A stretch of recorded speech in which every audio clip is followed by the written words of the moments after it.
Welcome back to the video series for the Rhode Island local from September 2025.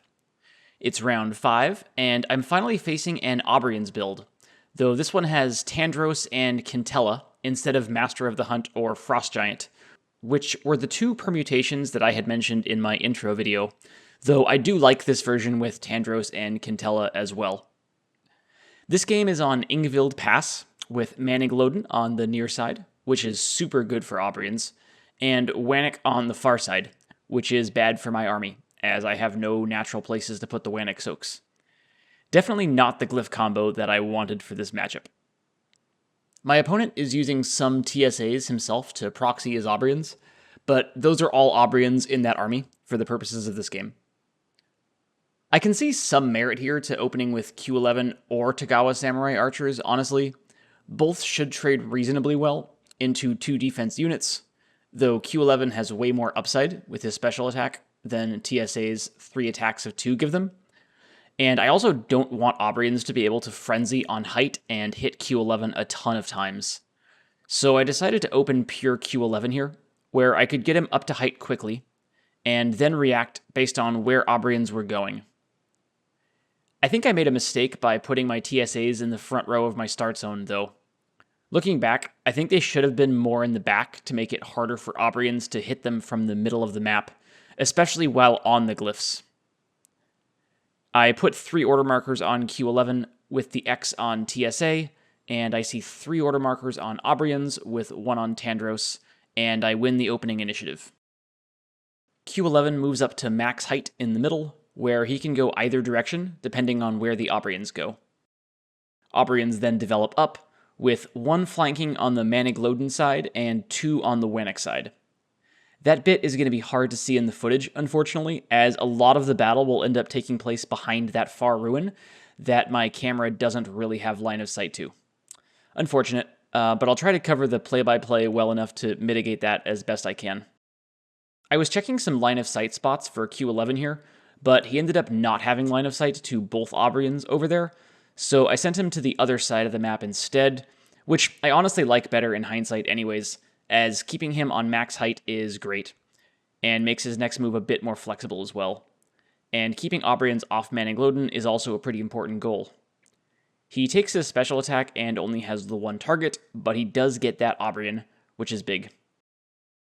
The OM2 is also Aubrians, and the 2 forward ones move up behind that ruin, and another develops on the Manigloden side of the middle. That one misses his shot up at Q11, and the other 2 both miss their shots down at TSAs. But they do hit Frenzy, though, and get another turn. The one who had developed takes max height, and this time they kill a TSA. They hit Frenzy again, and this time the ping shot at Q11 does 1 wound, and they get another TSA, before finally missing the Frenzy roll. My 3 is Q11, who advances while staying on max height for the potential initiative switch, and he throws his special attack at 3 Aubrians and manages to get all 3 of them. The 3 is on Aubrians, and Q11 is in a really good spot, but the TSAs are super vulnerable. 2 Aubrians stay behind that far ruin, with 1 of them on Wannock, and 1 takes a shot up at Q11 from the start zone, which misses, and the other 2 manage to kill 1 TSA in the start zone, and then Wannock claims another. And I choose one that's reachable from the Wannock spot to put the wound on, as those are more vulnerable to future kills anyways. I stick with all order markers on Q11 for round 2, as he's in a great spot despite that 1 wound, and I see 2 order markers each on Aubrians and Tandros, and I win the initiative. I really didn't think the order marker 1 would be on Tandros, as it would have been nearly useless if my opponent had 1 initiative. So I figured he probably had the 2 and 3 at a high frequency here, and I send in Q11 to get a better special attack off this turn, planning to retreat him before the next order marker, if the 1 was indeed on Aubrians, like I expected. So Q11 moves up to where he can get the full special attack off into the start zone, but only gets 1 kill this turn. But the order marker 1 is on Tandros. Damn. Well, this looks genius when I win initiative and rush Q11 in like this, unfortunately for me. Tandros moves up and engages Q11 from low ground, but I block the 4v7. My 2 is on big Q, and I can either stay where I am and take the big smack into Tandros, or back up and send the special attack off, while still hitting Tandros with the 4 attack roll. If I could have kept Tandros on low ground, I probably would have stayed put, but Tandros is going to be able to get to even ground no matter what, so I took the LEA, which does hit, leaving Q with 2 life, and threw the special attack, but I miss all 3 attacks. The order marker 2 is on Tandros, who moves up to even ground and takes the 4v6, which kills Q11, and burns my order marker 3. There's a lot of ways this round could have gone quite well for me, but this is the one path where it goes horrifically badly instead. The order marker 3 is on Aubrians, and 2 more develop up from the start zone, and they get 1 attack in, which misses, and Wannick claims another TSA. Wannick is going to be a problem, as it's going to be very hard for me to contest it over the next few rounds. Going into round 3, my order markers are easy, at least. I see 3 order markers on Aubrians, with 1 on Tandros, and lose initiative. I'm actually happy to have lost this initiative here, as it gives me a chance to bump them off Wannick at the end of the round, and Aubrians come forward, but only get 1 kill this turn. I'm only able to get 1 TSA up to max height here, so I take another and engage an Aubrian, as if I can force more engaged attacks, I have a chance of counterstrike, and I take 3 shots, killing 1 elf. The 2 is on Aubrians, and another one develops up from the start zone, and they take their shots, but miss all 3. I'm now able to get 3 TSAs up to max height, so I do that, though the back one doesn't have a shot. I get 2 attacks in, killing 1 elf. The 3 is on Aubrians, and another develops up out of the start zone, and the front ones shoot, killing the engaged TSA from range, but missing the other 2 attacks. I send 1 TSA up to get a shot at Wannick, and 2 others take heighted shots, but my luck runs out as I roll 0 for 8 on skulls this turn. Wannick then claims the soul of a TSA in my start zone. If I had managed to get the Wannick elf and 1 other kill, I think I actually would have had a chance here, as then it would have been 5 TSAs versus 2 Aubrians and Tandros, but alas, that is not what came to pass. I see 2 order markers on each card, and then lose initiative. The 1 is on Aubrians, and after some line of sight checking, they take their shots and get 1 TSA. I think the 2 and 3 are on Tandros at a high frequency here, so I retreat the nearest TSA to him and develop the 1 up from my start zone up to max height, and then send the last one to get height on the Wannick elf. I don't get that kill, though.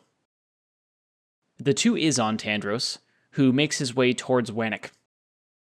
I leave the TSA next to Wannick there, but I don't attack that guy, as if I killed him, Tandros would have been able to replace him on Wannick on the next turn, and the other 2 take adjacent heighted spots. I was hoping Tandros would take low ground and attack up, trying to cleave them, because if he missed, it gave me a chance at some counterstrike wounds and then heighted shots, which felt like my best chance, and I then attack down at Tandros, but miss him. The 3 is on Tandros, but he doesn't take the bait, just engaging 1 on even ground instead, but Tandros misses. I then ship that final TSA around the ruin, selling out to try and kill Wannick, and then hoping to get both TSAs up to that far height on the following turn if I get the switch. I do get the Wannick kill, but I miss the second attack. 3 TSAs and a dream. I see 3 order markers on Tandros this time, and win initiative. I actually don't end up taking that double height, though. I'm guessing I was worried about Tandros taking Wannick, but I feel like I should still be going for it, and hoping for counterstrike plus heighted shots, killing him first. I end up doing 1 wound on Tandros this turn. Tandros then kills the engaged TSA. I back up my other TSA who was near Tandros, and put another wound on him, but missed the attack on an Aubrian. Tandros now comes towards Wannick, and gets the kill off the 4v4. My last TSA charges in, trying to somehow deny Wannick, but I missed that attack. Tandros swings back and kills the TSA, getting that kill and ending the game. Though Tandros probably should have just taken the LEA and gone for Wannick instead, as it's a way higher % chance to get that final kill. Regardless though, I lose this one and end the day at 3-2. I won't do a full recap video for this event, but I'll go through the final standings briefly here. First off, congrats to It's Buzzy and T Heron, who tied for the win in this one, both finishing at 4-1 with the same strength of schedule. It's Buzzy had a different variant of that Q11 build from what I ran, and T Heron had the Aubrians build that beat me in this game. Both solid builds for sure. Among the 3-2s, we had Nico with the McDirks build that I had liked, Corey B with the Badru build that beat me in round 1, and myself with the TSAs and Q11. For the remaining builds, we had the Zombies build I faced in round 2, the Anubians build I faced in round 4, an Omnicron build that I didn't get to play against, another McDirks build, and the Ular Kyrie build that I played in round 3. Fun event, gave a lot of non-standard units a chance to shine. I think this meta was quite good for a highly limited one, where a good variety of army cores all had a real chance in it, which is cool to see. So thanks to It's Buzzy for coming up with a good format and for running the event. If you're out there and looking for tournaments to play in, like this one, you can use the events page on Heroscape.org to find events like this across the country. Hope to see some of y'all at future events. Until then, peace y'all.